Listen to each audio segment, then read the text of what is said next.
Abram as Bíblias de vocês, primeira carta que Paulo escreve à igreja de Corinto, 1 Coríntios capítulo 11, versículos 23 a seguir, é o nosso tradicional capítulo da ceia. Amém? Os que estiverem sentados, fiquem. Os que estiverem de pé, permaneçam. E é Bíblia, Palavra de Deus. É lema das igrejas de Cristo, 1 Coríntios capítulo 11, versículo 23. Lema das igrejas de Cristo, onde a Bíblia fala, falamos, onde a Bíblia cala, calamos. E aqui a Bíblia está falando conosco. Amém? E é ceia, né? Então, abre a sua Bíblia, passa para o irmão, pega dele. Faz aí uma comunhão de leitura. Ou abre o seu celular, passa o seu celular para ele, pega o dele. Amém, pessoal? Tecnologia é bom, né? Muito bom. Todos acharam? Passou? Diz assim a palavra do Senhor: porque eu recebi do Senhor que também vos entreguei, que o Senhor Jesus, na noite em que foi traído, tomou o pão, tendo dado graças, o partiu e disse: isto é o meu corpo que é dado por vós, fazei isto em memória de mim. Por semelhante modo, depois de haver ceado, tomou também o cálice, dizendo: este cálice é a nova aliança do meu sangue. Fazei isto todas as vezes que o beberdes em memória de mim. Porque todas as vezes que comerdes este pão e beberdes o cálice, anunciais a morte do Senhor até que Ele venha. Por isto, aquele que comer o pão ou beber o cálice do Senhor indignamente, será réu do corpo e do sangue do Senhor. Examine-se, pois, o homem a si mesmo, e assim, coma do pão, beba do cálice. Pois quem come e bebe sem discernimento, come e bebe juízo para si. Amém? Podem sentar, irmãos. Uma das grandes questões da ceia do Senhor é que quando a gente pega a palavra de Deus como palavra de Deus, a ceia ela não está voltada para um aspecto litúrgico, ela também não está voltada para um aspecto sacramental, ela não está voltada para dentro daquilo que a gente chama uma consciência aliancista também, mas ela é uma proposta da compreensão do sacrifício de Jesus. É o que Paulo está falando aqui. E o discernimento é alguma coisa que todo cristão tem que trazer em si, do ponto de vista de que se de fato aceitamos a fé cristã e se de fato caminhamos por Cristo Jesus, a nossa mente ela já não é mais uma mente humano-natural, mas é uma mente que agora ela tem a capacidade de ser absorvida pela mente de Cristo, e a ótica do cristão ela está dentro desta pauta da ótica de Cristo. Quando eu compreendo o amor de Jesus por mim, logo a reciprocidade desse amor. Nós o amamos, Paulo está falando, porque Ele nos amou primeiro. E quando compreendemos também o sacrifício de Jesus por nós, logo também há uma reciprocidade deste sacrifício. Aquele que se entregou por mim é aquele que cobra uma responsabilidade minha. Aquele que se entregou por mim é aquele que pagou bom preço, mas que cobra uma consciência minha. Aquele que, do ponto de vista do apóstolo Paulo, está chamando a igreja para um discernimento. É interessante porque Paulo, ele aqui é confrontado, ou ele está pregando, e à medida que ele está pregando, apresenta para ele um jovem eloquente, que convencia judeus e que convencia todos pela pregação do Evangelho, e o nome dele é Apolo.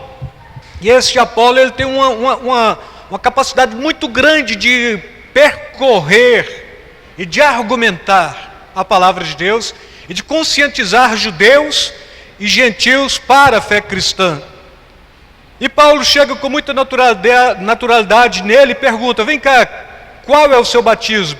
É o do arrependimento? Ou é o de Cristo? E ele fala: não, é do arrependimento. E aí a gente pega esse processo ainda hoje, e alguns de nós pensamos do ponto de vista da ceia como sendo uma consciência de arrependimento, e já não é mais. Porque todos nós fizemos profissão de fé, todos nós nos entregamos a Jesus, todos nós compreendemos que por mais que tivéssemos uma estrutura boa, bela, humana, cultural, do ponto de vista secular e até do ponto de vista religioso, não era pauta para a salvação, porque a salvação, ela vem mediante Jesus e unicamente Jesus. O arrependimento é aquele aspecto do batismo que João traz para uma sociedade que já era religiosa e que tinha perdido seus viés em Deus.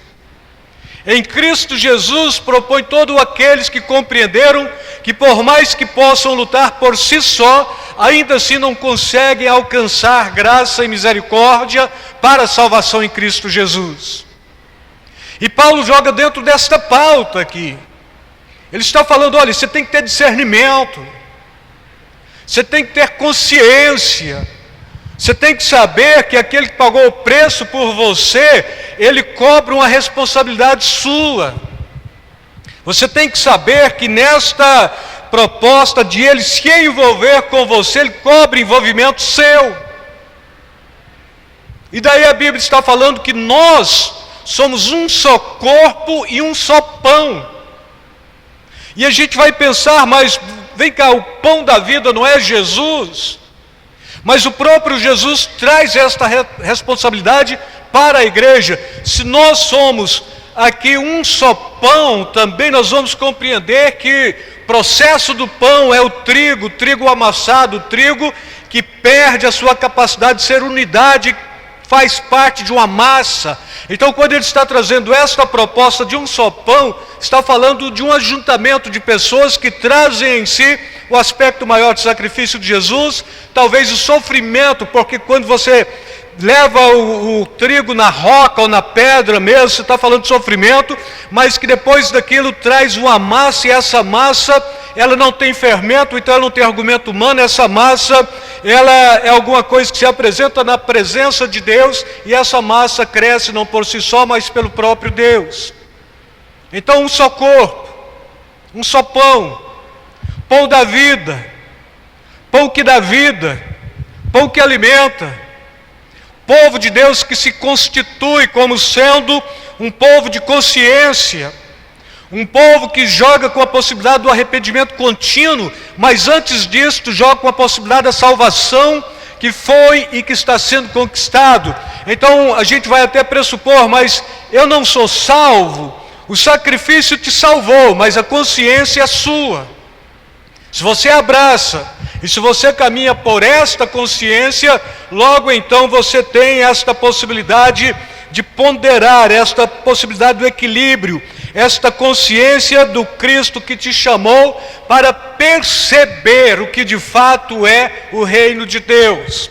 E Jesus, ele está sentado e ele está falando para o povo: olha, reino de Deus é como aqui um pão que se lança, uma massa de levedada que se lança ao forno. O reino de Deus é semelhante aqui a um grão de semente também, que entre as hortaliças é o menor, como grão, mas depois entre os hortaliças tornam-se o maior também, é a mostarda. E ele sai mostrando o que é o reino de Deus. Então o reino de Deus, ele é dentro do processo de Jesus, alguma coisa que acontece em nossas vidas, não por nós mesmos, mas alguma coisa que nos surpreende, que nos traz uma possibilidade de percebermos que somos nada fora dele, mas somos tudo nele, que somos medíocres fora dele, mas temos toda a possibilidade de crescimento nele, que somos pessoas incapazes fora dele, mas com toda a capacidade agora pelo reino de Deus. E somos também estes que não só trazem em si esta abordagem de vida e de discernimento cristão, mas que também não só vive isto, porque todos os que vivem isto proclamam isto também. E o próprio Jesus, quando ele está ministrando a ceia, ele está falando que posterior a isso deveríamos anunciar isto até que Jesus voltasse. Então o crente que não proclama é crente sem convicção. Crente que fala de transformação, mas não tem consciência, é crente sem convicção. O crente que tem consciência própria, mas não consciência do Espírito Santo, é crente sem convicção. É crente que luta por este mundo ainda. E o nosso reino já não é mais daqui. Se o de Jesus não é, logo o nosso não é. E Paulo, ele compreende tão bem isso, que ele está falando que ele nos tirou. E quando ele nos tira do principado das trevas e nos transportou para o reino de seu Filho amado. Então quem somos nós? Pessoas que têm uma consciência pautada pela ação do Espírito Santo, que mediante o sacrifício da cruz se renderam e que compreendem o processo de sacrifício contínuo. Adoração, louvor, entrega, todo dia. Adoração, louvor e entrega, todo dia, ações de graças. Por quê? Porque mais uma vez o Senhor renovou as suas misericórdias na minha vida, na vida da minha comunidade, na vida deste povo que caminha, na vida destes que trazem em si esta complexidade de ser um só pão, que fala de unidade, de comunhão. Bom, mas eu tenho um ponto de vista diferente. A gente até tem, mas a gente se amolda a uma consciência cristã, e dentro da igreja, dentro do reino, não dentro da igreja, mas dentro do reino, a gente pensa de uma só maneira. Cristo que se doou por mim, logo aquele que, do ponto de vista de Paulo, fostes comprado por bom preço. Então fui comprado. Qual era o meu valor? Tem gente que troca a sua vida por uma pedra de crack. E Jesus olhou para você e fala: você vale muito. Você é meu. Estou doando aqui vida. É vida de um homem 100%, é vida de Deus 100%. É vida cara, vale mais do que o mundo inteiro. E nós valemos isto. Tem gente que troca Jesus por uma noite romântica. E Jesus está falando: você vale mais do que isso. Romantismo é só uma consciência da alma, passa. Logo chega a realidade, você perde o encantamento. Em Cristo Jesus a gente vai compreender: está sofrendo? Sim, está bom. Está celebrando? Sim, está bom. Porque independe da nossa condição e da nossa circunstância, depende única e exclusivamente da ação do Cristo que foi à cruz, que nos redimiu, nos resgatou e que nos chama, dentro desta proposta aqui, para uma comunhão mais profunda com Cristo e com os irmãos. E quando a minha consciência é só com Cristo e os irmãos ficam de fora, eu não posso atestar: fui salvo, eu sou cristão, sou redimido. E quando a minha consciência é só com o cristão e Cristo fica de fora, a proposta é a mesma: ainda não fui salvo, não fui redimido, posso ter uma nomenclatura cristão. O Brasil, 90%, 90 e pouco por cento, 93% da população é dita cristã, mas é este povo que se reúne lutando contra a carne e militando pela ação e pelo poder do Espírito Santo, são os que podem atestar: somos cristãos, porque sofremos com Cristo, nos alegramos com Ele. Somos um só corpo, um só pão, trigo esmiuçado, trigo que no processo para tornar um pão sofre, e sofre muito, mas que quando chega na massa perfeita mesmo, celebra e adora. Eu não preciso de arrependimento. A palavra arrependimento, bem traduzida, ela está chamando por uma mudança de atitude. Se você precisa de mudança de atitude, então você precisa de arrependimento o tempo todo. E eu me arrependo do simples fato de não ter arrependido. É uma máxima cristã, não é? E me arrependo porque, por mais que eu use as minhas próprias forças, eu não consigo bem nenhum dentro do reino. É uma consciência cristã. Logo, sou dele, Sou para Ele e sou por Ele. Vivo nele, vivo dele e vivo através dele. E esta é a máxima cristã, irmãos. Então, assim, se de fato eu sou aquele que compreendeu o sacrifício da cruz, então Paulo, praticamente ele está traduzindo aqui para a igreja de Coríntios. Você não é, nós somos. Porque é um só corpo, um só pão, um só povo, que celebra, que adora, tem tudo em comum e que não perde o foco. E eu vim de um segmento que na semana da ceia era comum a gente ter um culto de reconciliação antes, para que todos pudessem se reconciliar e todos chegarem diante da ceia e participar da ceia alegre. Olha, não tem nada contra o irmão, pedi perdão ontem, né?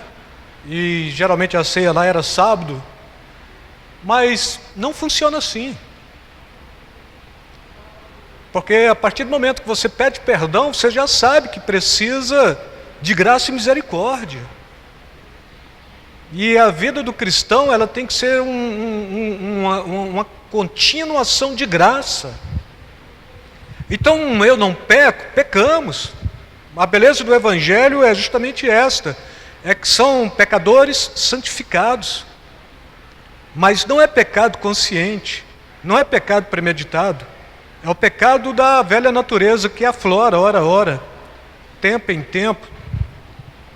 Mas, e no processo comum da igreja? Não, eu sou santo, sou transformado, sou regenerado, compreendo a fragilidade do meu irmão, quero caminhar com ele, quero apoiá-lo, quero assisti-lo, quero que ele caminhe comigo, quero que ele me assista. Mas eu não quero mais andar com ele, porque pensa um camarada que é problema. Não, é aí que você tem que andar com ele. Ah, porque eu sou santo. Então, é por isso também. Porque o termo bem traduzido para santificado é separado para o serviço de. Então, o Senhor te santificou, Ele te separou para o serviço dEle. Graças a Deus, não sou pecador, não sou cobrador de impostos, não sou que nem esses que estão à beira do caminho e não sou meretriz. E aí Jesus andava entre os pecadores, entre os cobradores de impostos, entre estes que estavam perdidos à beira do caminho e entre as meretrizes. Não é? E esta é a beleza do Evangelho e esta é a beleza da ceia, irmãos. Nós podemos, de fato, ter uma consciência plena e nós podemos caminhar por esta consciência sabendo que, de fato, a nossa proposta, ela não é nossa, ela é de Cristo por nós, e o que nós somos, o somos para a glória de Deus. Por mais que eu seja esforçadinho e bonzinho, eu não me salvo. Não estou aqui querendo fazer apologia de que você pode ser o oposto disto. Não, você tem que ser crente consciente, e acabou. E se eu falar que não tem pecado? Estou chamando Deus de mentiroso. E se eu confessar os meus pecados? Aí ele está falando, Ele é fiel e justo para nos perdoar e para nos purificar de toda injustiça. Então, como nós andamos, irmãos? Como estes que de fato têm um alvo específico e que nesta jornada para alcançar este alvo é conduzido também pelo vivo e novo caminho. E que nesta proposta aqui pode ter muitas nuances, mas o foco principal é a vida eterna em Cristo Jesus. Amém? E aí, esta é a nova mensagem do reino de Deus. E caso eu pratique isto, a gente vive por isto. Não tem como você praticar isto, você tem que viver isto e por isto. E aí quando Paulo está falando, ele está falando de alguma coisa que ele não presenciou com os 12. Quando você lê Atos e pega uma outra carta aqui, Gálatas, você vai compreender que Paulo, ele se converte e ele fica 3 anos no deserto. Estava aprendendo diretamente com Jesus. Enquanto os 12 com Cristo fragilizado, 100% homem, Paulo está aqui com Cristo glorificado, 100% Deus. E é isto que tem para a gente. Uma dimensão do Cristo humano, sofredor, e uma dimensão do Cristo glorificado. E que tem chamado a igreja para ser santa, posteriormente será glorificada. Amém?